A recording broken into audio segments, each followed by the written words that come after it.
Merci Madame la Présidente. Écoutez, pourquoi on est en train de défendre des amendements sur la pérennisation, en tout cas pour prolonger encore d'un an de plus ce dispositif? C'est parce que c'est tout ce qu'on a à se mettre sous la dent.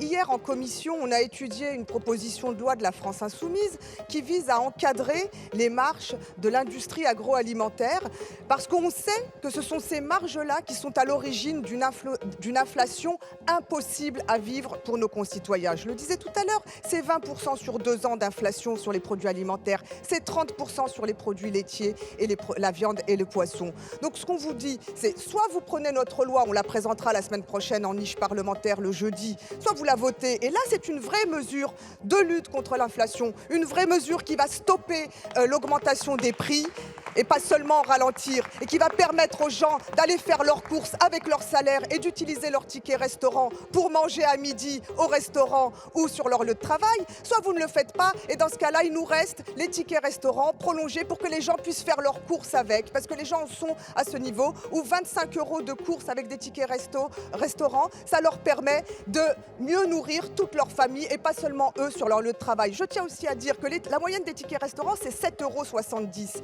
7,70 €, ça vous fait pas un repas à midi, hein. Ça vous fait au mieux un sandwich.